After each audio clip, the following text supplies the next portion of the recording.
not going to comply with that new law that Congress passed because it was a violation of the contract.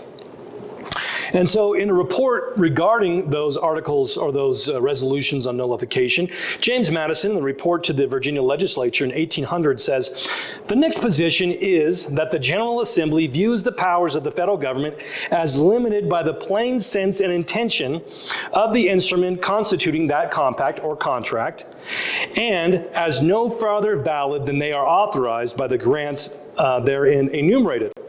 If the powers granted be valid, it is solely because they are granted.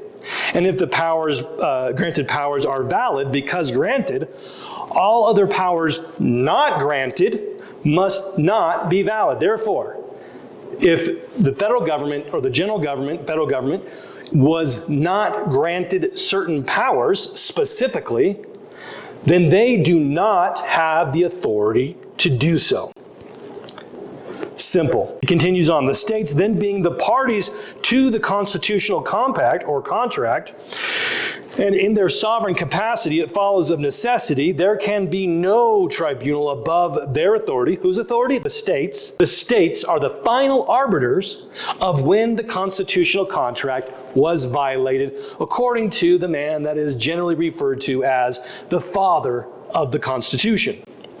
And consequently, James Madison continues, that as the parties to it, they must themselves decide in the last resort such questions as may be sufficient magnitude to require their interposition. Meaning, if the violation is so great that not only are they going to just nullify, they're going to stay back, I'm not going to enforce that, they might have to actually step in and do something about it.